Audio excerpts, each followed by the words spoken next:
Justice ABM Khairul হক বাংলাদেশের সাবেক প্রধান বিচারপতি, উনি জুডিশিয়াল মব সন্ত্রাসের শিকার। একই ঘটনাতে তিনটা মামলাতে জেল হাজতে থাকা, এটা কোনো সভ্য দেশ তো দূরের কথা, আইয়ামে জাহিলিয়াতের যোগে হয়েছে কিনা আমি জানি না। বাংলাদেশের সাবেক প্রধান বিচারপতি, ওনাকে দুটি হত্যা মামলাতে শোন অ্যারেস্ট করার জন্য আদালতে প্রডিউস করা হয়েছে। একটা হলো যাত্রাবাড়ি থানার হত্যা মামলা, আর একটা হলো আদাবর থানার হত্যা মামলা। আমরা শুনানিতে অংশগ্রহণ করে বলেছি যে আসলে জাস্টিস এবিএম খায়রুল হক বাংলাদেশের সাবেক প্রধান বিচারপতি, উনি জুডিশিয়াল মব সন্ত্রাসের শিকার। আমার এই কথাটাতে রাষ্ট্রপক্ষ এবং লার্নেড কোর্ট দুজনে খুব বিরক্ত প্রকাশ করছে, বলছে যে আপনি এই ধরনের ওয়ার্ড ব্যবহার করতে পারেন না। পরবর্তীতে আমি এর ব্যাখ্যা দিয়েছি যে মব সন্ত্রাসটা কেন বলেছি।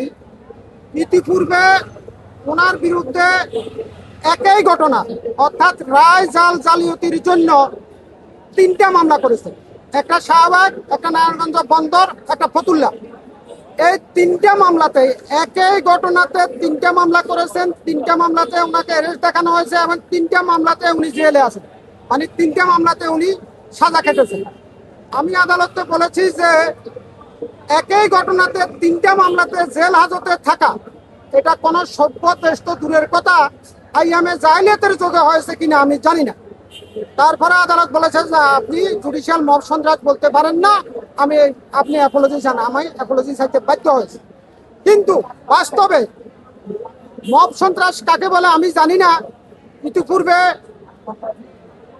মিস্টার জাস্টিস এবিএম খায়রুল হক সাবেক বাংলাদেশের প্রধান বিচারপতি, ওনার বিরুদ্ধে মোট পাঁচটি মামলা হয়েছে। এই পাঁচটি মামলাতে মাননীয় সুপ্রিম কোর্টের হাইকোর্ট বিভাগ থেকে উনি জামিন লাভ করেন। যেই মাত্র ওনার রিলিজ অর্ডারটা জেলখানায় গিয়ে পৌঁছেছেন, ঠিক তখনই ওনার বিরুদ্ধে আরও দুটি হত্যা মামলাতে, একটা যাত্রাবাড়িতে ওনার এফআইআর নাম নাই, আর একটা আদাবর থানাতে ওনার এফআইআর নাম ছিল, যেটা আসলে কারোই জানা ছিল। ওই দুই মামলাতে ওনাকে আজকে শোন অ্যারেস্টের জন্য আবেদন করেছে। এখন আদালতের কাছে আমার প্রশ্ন ছিল যে শোন অ্যারেস্ট যদি করা হয় করুক, আমাদের কোনো আপত্তি নেই, কিন্তু জামিন পাওয়ার পর, রিলিজ অর্ডার জেলখানায় যাওয়ার পর শুধুমাত্র হয়রানি করার জন্য ওনাকে যদি এই ধরনের, উনি নয়, যাকে যদি এই ধরনের শোন অ্যারেস্ট করা হয়, আমি মনে করি এটা হয়রানি ছাড়া আর কিছুই নেই। একই ঘটনাতে যদি তিনটি মামলাতে গ্রেপ্তার করা হয়, তিনটি মামলাতে ওনাকে জেল হাজতে রাখা হয়, তিনটি মামলাতে জামিন পাওয়ার পরেই ওনাকে আবার নতুন করে একটা মামলাতে শোন অ্যারেস্ট দেখানো হয়, আমি মনে করি এটা জুডিশিয়াল মব সন্ত্রাস। এটা আমার ব্যক্তিগত মত। আলোচিত যে আসামি, বাংলাদেশের ইতিহাসের একজন সবচেয়ে বিতর্কিত একজন প্রধান বিচারপতি জনাব এবিএম খায়রুল হক, তাকে তদন্তকারী কর্মকর্তা আদাবর এবং যাত্রাবাড়ি দুইটি মামলায় তাকে আজকে তদন্তকারী কর্মকর্তারা গ্রেপ্তার দেখানোর জন্য উপস্থাপন করেন।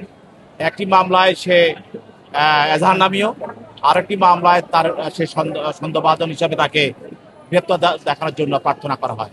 আপনারা জানেন যে এবিএম খায়রুল হক বাংলাদেশের সে যখন প্রধান বিচারপতি হয়, প্রধান বিচারপতি হওয়ার পরে সে সারা বাংলাদেশের বিচার ব্যবস্থাটাকে রাজনৈতিককরণ সে করে দিয়েছে এবং ফ্যাসিস্ট হাসিনার নির্দেশে সে বিচার ব্যবস্থাকে প্রধান শেখ হাসিনার সে তার কথা মতো সে পরিচালিত করেছে।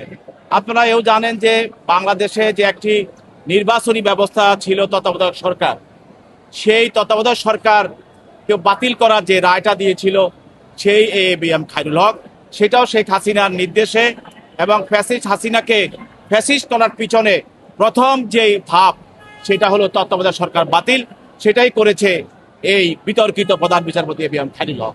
এখানে আপনারা জানেন যে খায়রুল হককে সাধারণত জনগণে তাকে ধরে পুলিশের কাছে দিয়েছে এবং এটা যদি কোনো আসামি পলাতক থাকে, তাকে যদি পুলিশ খুঁজে পায় না, যদি কেউ দেখে, তাকে দেখে দেওয়া তার কোনো দোষ নয়।